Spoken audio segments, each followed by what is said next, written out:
It is April 29th, 2025. It's been the weirdest wildflower year I've ever had. Should be 10,000 bluebonnets right here. There's like a dozen. There should be hundreds of larkspur here. There's one. It seems like the early spring season was just not very good, which is probably because we had a little bit of a drought. When it was supposed to be raining this year, it was not. So, maybe February showers bring April flowers. But I tell you what, this is it. There should be hundreds of them. They grow like weeds here. Well, the next season looks good, though. This is Giardia, which is a fantastic succession plant for bluebonnets. It's growing pretty well. Also known as Indian blanket. This, I experimented with a few here, and it worked so well that I just went all out this year. And you can see the results. I mean, wow, there's hundreds of them here, maybe 1,000. So I'm expecting good things from next year, and I am going to put down some more seeds since these worked so well here. Sometimes you got to roll what works, right? I know bluebonnets take a year off, but my goodness, there should be hundreds of bluebonnets right here right now. There is a really nice big, probably 150-year-old live oak right here. It's pretty awesome. Plumbagos work really well here on the south side of a tree. As long as they have morning sun exposure, they work really well. They're kind of spilling over down this hill, so I'll put a few more in here. This is the high water mark right here for the Wimberley flash flood. The Wimberley flash flood was the last big flash flood that we had. I came out here in the swale and marked all the watermarks, and this is the high water mark. So if there is a flood, it might get up to right here on this one, but it might hold it back too. Water was right there last time. 3 more plumbagos here. I didn't want to put them too close to the, oh my gosh, I cannot even remember, Yucca rostrata, because Yucca rostratas don't like anything touching them on the bottom. So didn't want anything down there. I love this Yucca rostrata. It's doing what Yucca rostratas do. Shedding old leaves, growing new ones up top. Absolutely love it. Beautiful. You can start to see here, this is a purple violet, oh, I cannot remember what it is. Purple violet petunia. And this is like a native one. It is tough as nails. They grow without any care, any oversight, and I can see why they're not marketed commercially. I mean, it's a pretty inconspicuous flower. You'd have to get a whole bunch of them, but over the years, I got a whole bunch of them because I let them live, and it is kind of a nice flower, even though it is kind of small. When you get a lot of them together, it's kind of a nice flower. Standing cypress is going to be showing off as usual this year. Got a bunch of standing cypress here, about ready to come out. I let these things grow because this is one plant. Look how thin that is. It fits anywhere. You just put it, it grows between stuff, basically. You can see it just grows between stuff. And it grows really nicely. Hummingbirds love it. They're going to fight over this stuff. Got it over there, a little bit over there. I planted a bunch of seeds, but again, I wasn't even expecting to get these this year because it was such a bad wildflower year, but they're coming up. They're champs. These take 2 years to mature. So I think the whole cycle from seed to maturity is almost 3 years, I think. And so, if you mow this, then it's gone and it doesn't ever mature. So they have to be kind of in an area where they can thrive. And so the standing cypress is something you don't see very much anymore. People like to mow. This is a flower bed, though, so I can keep it here. Mexican hat is just starting to come out. I live in central Texas, and this is a wildflower back in my area where I live, which is South Austin. This wildflower is everywhere in unmowed and unhuman touched areas. So, why fight it? I'm going to let this grow wherever it pops up to. The standing cypress I planted, but this just popped up. I've planted so many of these seeds. I've planted thousands of these seeds. They won't pop up. I wanted them to grow over here. See, kind of on that sun line right there? I want them to grow. I put the bed all the way back there and then up here. Like I put sun and shade, and yeah, they don't grow there. They grow where they want to, so whatever. I think they're an important part of a pollinator garden. It's native, and I think hummingbirds and butterflies are going to look for them. Salvia greggii, champ. Love this thing. That's why it's right up front. It blooms long term, on and off, all year long. It's a sage. Technically, it's edible. Just because it's edible doesn't mean you want to eat it, though. So I got a whole bunch of them up here. I'd say a whole bunch. I don't know, 13 or 14, 15 maybe. More Salvia greggii. This is a Mexican hat here. Looks like I might have some deer coming through here. Oh, I can see the game trail. I do. I need to turn on my motion activated sprinklers again. Very good. This Texas sage is a green cloud Texas sage, and it gets big. I don't really particularly care for the leaves because they're green, and the thing about the Texas sage is awesome. There's a Texas sage right there, is that they're silver. These greens, this is like green. There's green everywhere here. Yeah, okay, you're another shade of green. That's wonderful. There's hardly any silver or white, and so this is only here because it's big. Honestly, the Texas sage is my favorite plant. I really enjoy the flowers. I enjoy the texture. Beautiful, beautiful flowers. They only come out when it's about to rain. It's also known as the barometer plant. Or I think there's just some sort of pressure change. When the pressure changes, this thing goes into flower, and then 10 days later it rains, typically, I think is what it is. Jordan Alyssa's sign. There's my motion activated sprinkler. Got to turn that back on full time. Clearly there's deer coming through here. Mexican bush sage. You know, some years you'll get 2 blooms out of it, some years you won't. I don't know how this is going to work. Typically the bloom would happen already if you're going to have a bloom. But this didn't even start until like a month ago, and it's grown like a weed since then. So it's just starting to bloom. I don't know if we're going to get a full bloom out of it or not. Sometimes when it's mature, you'll get a full bloom out of it. This is here just as a path for kids whenever they're getting on the school bus. Kind of irrelevant now that the kids drive, but still beautiful. I love it. This is the escarpment live oak. Kind of hangs over the trail. And what I've tried to do is trim off all the dead and just the dead. Anything growing down or dead. If it's growing down like this way, then I can't use it. Anything else, and then yeah, it looks pretty good. That's what it looks like. It looks very nice. This was long for a long time because I wanted this to grow in. I wanted a screen here. This is a major intersection right here. Everybody coming over here is just looking in our house. So I wanted this to get big before I cut it, and yep, mission accomplished. So these are all Texas sages. Again, my favorite plant. I planted 5 of them here. Initially, one of them died, and I just couldn't get it to come back. I went and bought another one. It died too, so whatever. Maybe it doesn't like my soil. But you can see I can kind of get them to grow, but just couldn't get that one to grow, and I can't remember what it was. This is oddly enough, this is a Silverado, though it's not as silver as this one. Look at them together. This one is clearly more silver. That's the Eldorado, and that's the Silverado. Marketing matters, right?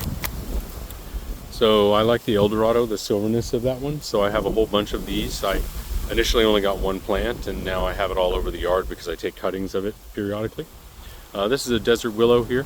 Desert willow's in bloom right now. I absolutely love the smell of it. But what you need is the desert willow rubbing, because I think the leaves, when they rub against each other, they produce the smell. So what I did in Houston, I haven't done here, but I did another property I have in Houston, is about 2 feet away, I planted a desert willow here about 2 feet away and a desert willow here about 2 feet away. And so I feel that that's a big enough triangle. Might have even been 30 inches, but it's something like that, 2 feet, 30 inches. I think that triangle will rub against each other and create the fragrance that I like so much. But it really does smell good. And the flowers are pretty too. The flowers are nice. But, I mean, it's not the first thing you think of, for flowers. It's here for diversity, to add diversity to the pollinator garden. That's what this is, a pollinator garden. You can see an asp right here. Here is an asp caterpillar.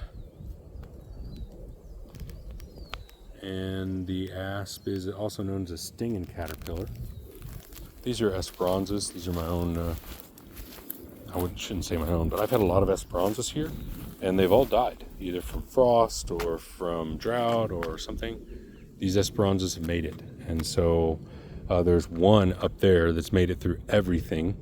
And so I've cloned it. And also what's awesome about that one is it's constantly blooming. It's blooming before all the others and after all the others. And look at this. Most of them don't even start blooming until June. It is April 29th. This one's about to bloom. Here in another week, it's going to bloom. So it blooms a long time. It's really hardy. I'm hoping the roots will get up under this culvert here. And so, you know, drought, frost, whatever, I'm hoping that they'll have enough roots, especially these three, to keep going. But these are all cuttings of the same plant, and I've got a whole bunch in Houston as well. You can see here, this is how I get these cuttings. I don't have the money to grow all these plants in this yard. I buy like one or two and then I clone them. So this is how I clone them. There's a branch in the pot. I have a stake in the pot. There's a stake holding it down. And, you know, I put a rock on there for probably the first month or so. Just to kind of keep it weighed down, because the stake is in loose soil, so it doesn't have anything to grip onto. So I just put the rock there to kind of hold everything in place. I have several of them over here. 1, 2, 3.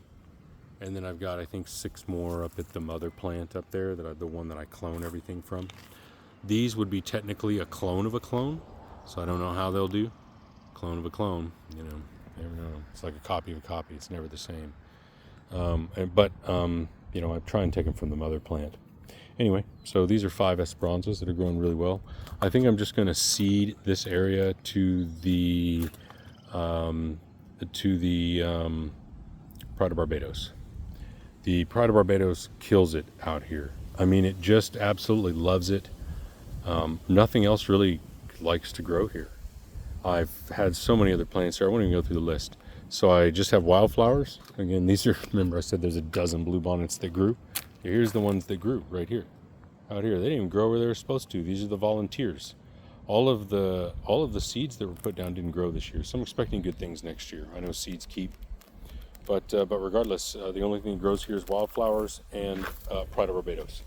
I've had so much out here. So I'm going to just keep the Pride of Barbados out here and just let it multiply, just let it take over. But the Giardia is the story this year. It looks really nice. Yeah, that's a nice view. And then over here, got a nice view as well.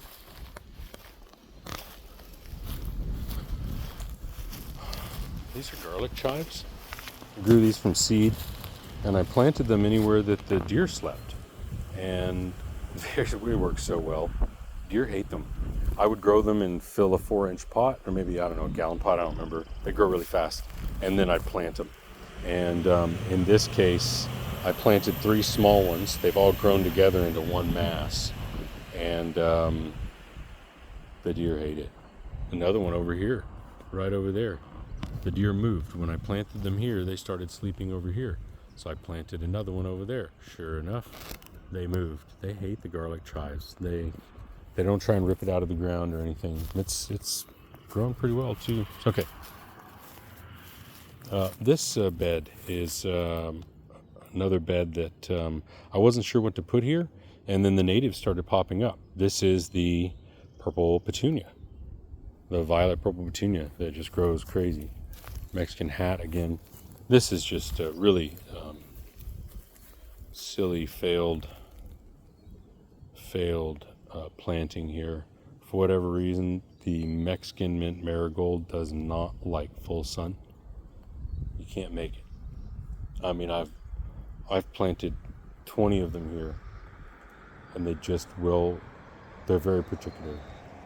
So I don't know. I've got a bunch in Houston they're trying to grow too. So I don't know. Whatever. It is what it is. Plumbago. Lots of plumbago here. The plumbago's the foil for the Esperanza. A couple Esperanzas here. There was a third, but I don't know where it went. You can see the other clones over there. And Pride of Barbados right up here. The Pride of Barbados is kind of the backdrop. And all of that is a screen to block any wind so that butterflies can come in here and feed virtually wind free, because they have the house here blocking them. They have this, which is going to block the wind, and then they'll have a couple of esperanzas. They've got the trees and the shrubs, so this should be a fairly calm area where they can feed. And we do, once this goes into bloom, it's just starting to bloom. Once the Greg's mist flower goes into bloom, we have a ton of butterflies in through this area. It's really kind of cool. This is a fragrant mist flower. I say this all the time. I don't like the fragrance of the fragrant mist flower. I have it here because it is a butterfly plant. Everyone said if you don't have this plant, you won't have whatever butterfly. So I had this pollinator garden for 5 years. I had, hundreds of different pollinator plants. And sure enough, the year I put this in, I got a new butterfly. It only goes to this plant. So whatever it is, what it is, pollinator garden, give and take. So this is fragrant mist flower. And this is very mature at this point, probably 6 years old, 5 years old, 6 years old maybe. And it's about 6 feet tall, 6 feet, 7 feet wide. And it blooms twice a year now. Once it gets established, I find it tries to bloom twice a year, and under ideal conditions, it will bloom twice a year. So it's gonna bloom twice this year, which is pretty awesome. Another one came up in a pot, so I pulled that up, stuck it here, and it's doing really well. I stuck that in October. I've watered it, 3 times, and it's just going like a champ. So definitely liking that. I'm gonna grow another one here, big one here. This is the backside of the plumbago and the huge oak, standing cypress. And now this is another reason that I got into gardening, native gardening, I should say. Look at that bloom. That is beautiful. That's Jerusalem sage. Why am I not able to zoom? There we go. It's Jerusalem sage. And it's just beautiful. I love that. This leaf here smells like soap. I can smell it. It smells like soap, which is not a super pleasant flavor, but it's not unpleasant either. I mean, think about what you smell like when you get out of the shower, right? Soap. Something.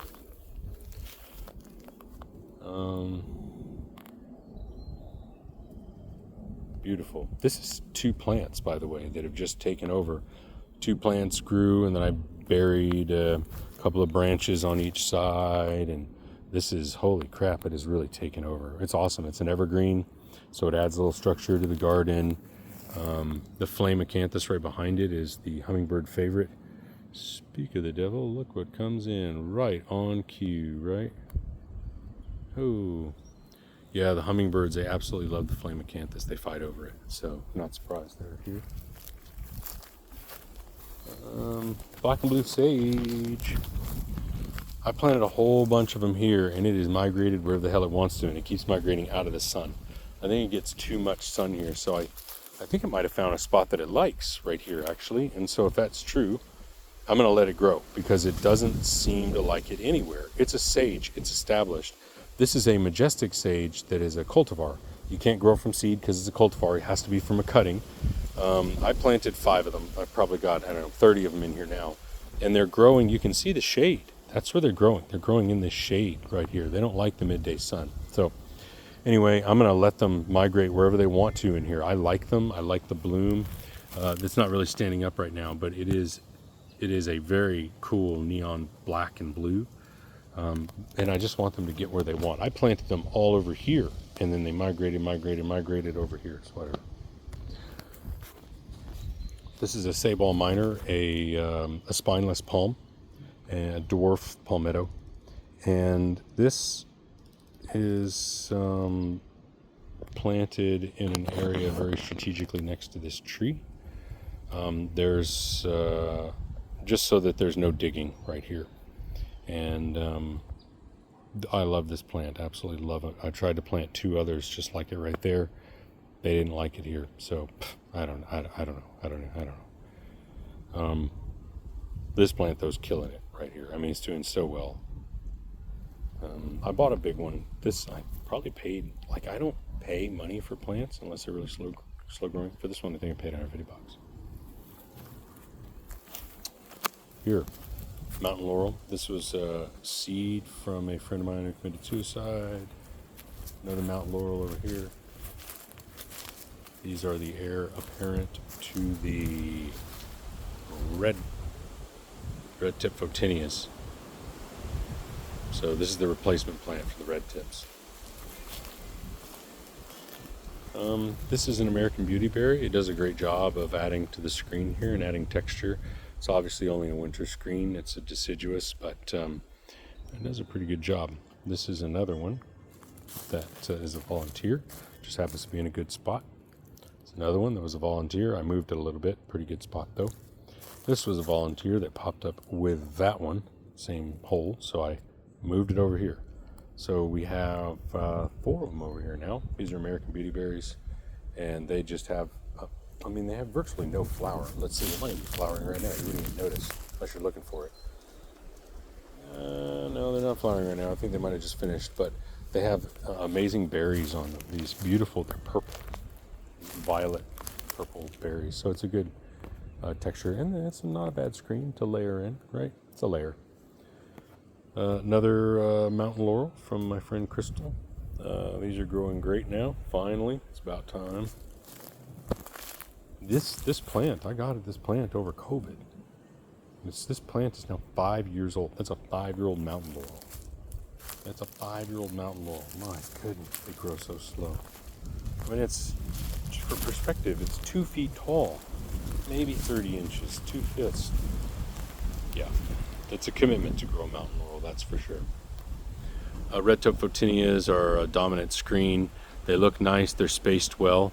They seem to be healthy. So even though they're not native, whatever, they're here, and they do the job. I don't think they're doing any harm. That's for sure. But also, I find it interesting that nothing really nests in there. When I come out here at night, all of the shrubs will have stuff in them. Not these. These are not, I don't know if this stuff just doesn't recognize this plant, or, they've evolved not to look or smell for this. I don't know. But I wouldn't say they're devoid of life, but they definitely don't have the life that all of the native stuff does, which I find very interesting. I always forget about this guy. Definitely don't want to fuck with this guy. He is, wow, I just got stabbed right there. Man, these agaritas. Yeah, you put an agarita next to a window you don't want anyone getting into, and it'll do the job. That agarita is planted too close to the wall. Whatever it is, what it is, it'll grow out. Oh, totally missing this. This is a tree stump that I got from my across the street neighbor that I just kind of use it as yard art.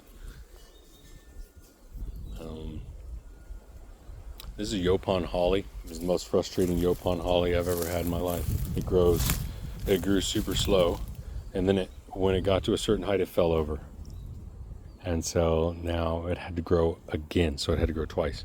I will say this, it's also probably super stable because it's got its old leader down there holding it. And it's got 2 branches that came up here. So it's a little bit thicker even, but it's been such a slow grow. Finally this year, it is accomplishing its goal of adding to the screen. I mean, it's really hardly adding anything right now, just an edge. It's so thin, right? I was really hoping that the Eve's necklace would fill in, and the Eve's necklace. So when you really look at this is interesting. I believe that this is made for a forest environment. I don't think it's made to be a standalone plant. Look how it grows. Look how thin it is. It grows almost like a vine. I think this is supposed to grow really slow in a forest environment. There's supposed to be a shrub here, and this would use the shrub for stability because it has no stability. It would use the shrub for stability, and it would grow up tall. But as it is now, it has no stability to it. You see that? I truly think that this plant is meant to be in a forest environment where it needs a structure plant with it. So who knows how this plant's gonna go. Look how flimsy that is, right? Plants aren't supposed to do that, man. So I really think that it couldn't have evolved that way. A storm would have knocked it down. I'm expecting this one to get broken in half by a bad storm. So, yeah, Eve's necklace. If you're gonna get one, I think it needs to go like this. Gosh, I always forget what these are called. Oh, I always forget what these are called. Oh, whatever. You would put it right here between these two because it would grow up and it would have some structure there. And you can see how thin it is on the bottom and how much leafy it is up top. I really think it's made to have not much down here, everything up top, hanging over whatever shrub. And in a forest environment, it would climb up this whole thing to get some height, you know? That's what I think anyway. Gosh, I wish I could remember the name of this. Oh, I was drawing a blank. It doesn't, it's just a screening shrub for me. Loropetalum, maybe? I don't think that's right.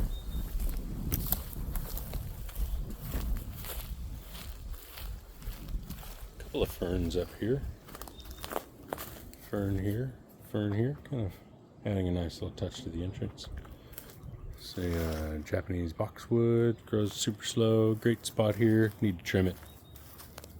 Got my succulents here. I've had them here forever, and it doesn't really get enough sun.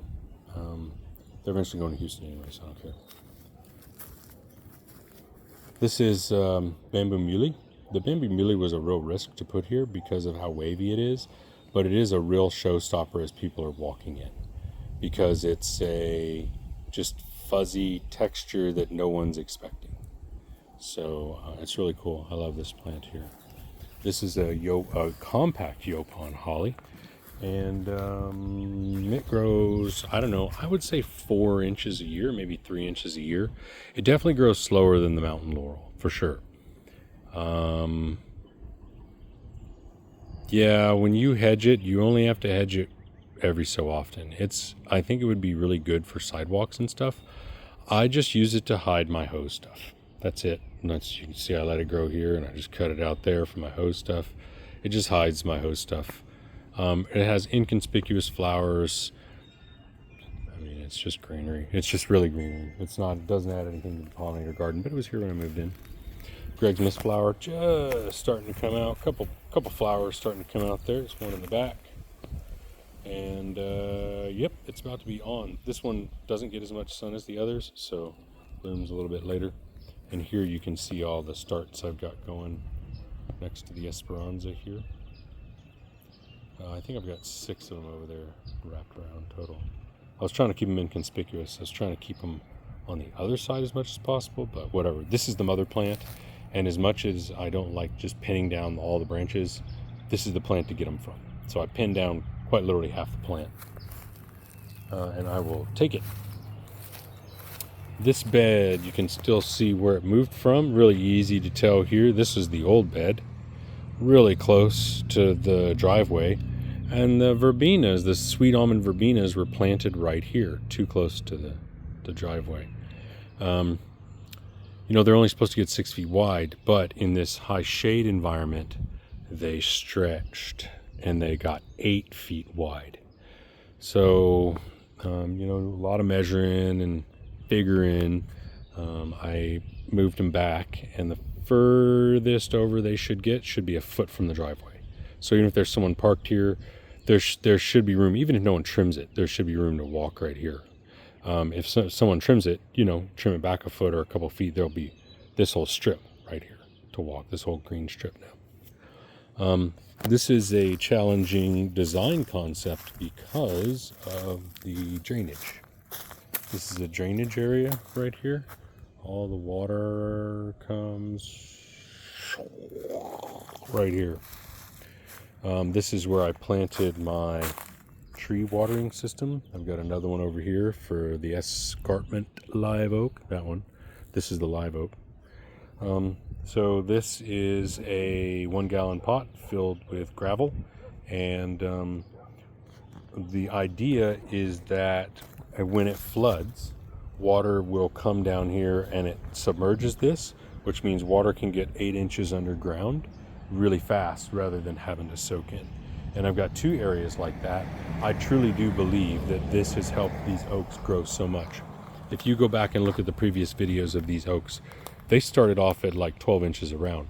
I have a hard time wrapping my arms around this thing right now. It's big, and we've only been here 9 years, and I truly believe part of that is because every time there's a major rain, this thing gets a soaking. Not just because the water runs through here and soaks in here a little bit. It soaks in 6 inches or 8 inches. I think it's a 6-inch pot, 6 inches underground. So there's value there. I think there's a lot of value there.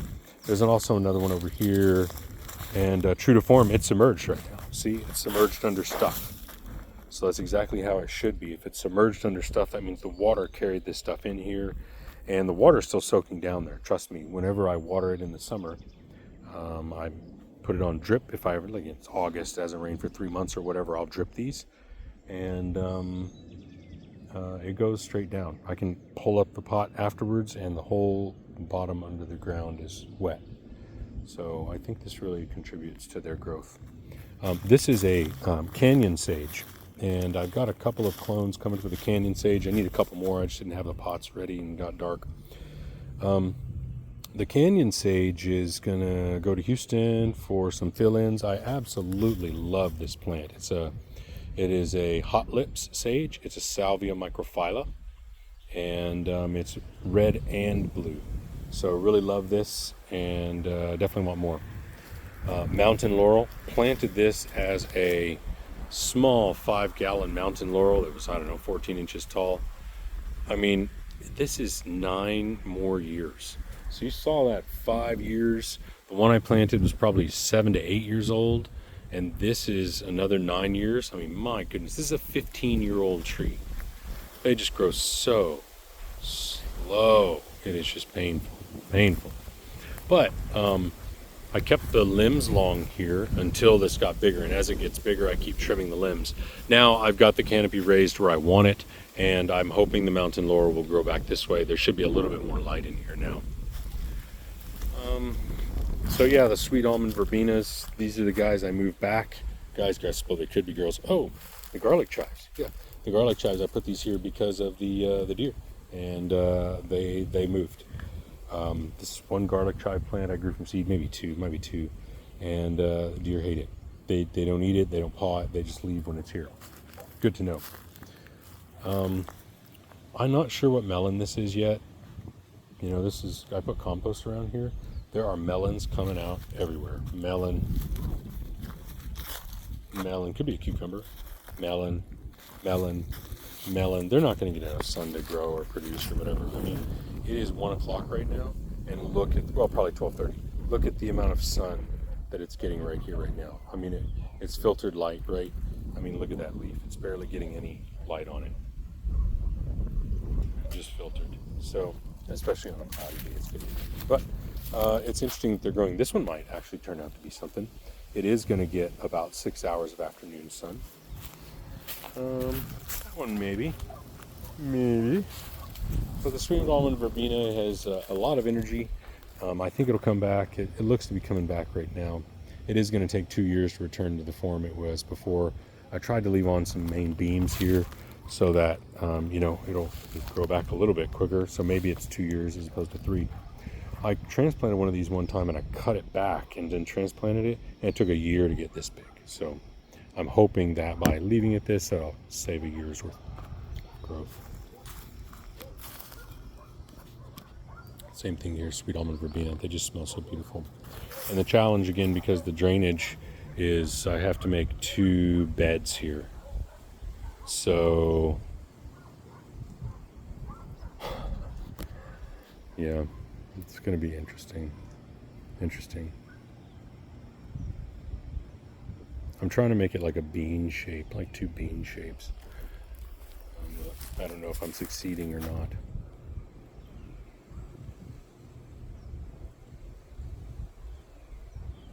You know what? I think what I need to do is take out this corner and just have it disappear in here. Just have it disappear. Yeah. Take this out. Put in another medium one and then a long one. Have it disappear into there. Yeah. Just go straight with it. That's what I'm gonna do. That'd be way better, I think. Anyway, so it's got to be a little bean shape, but and I've got to have a pathway through there for the water. This is the front yard. It's been a long time coming. And this was all grass when I moved in here, and it's very lush. It's all I have to do is pull weeds at this point. There's no maintenance with anything. There's no watering with anything. Not unless it's a new plant, you know. And the Giardia, the Indian blanket, is growing fantastic. Got the cuttings going. Yeah.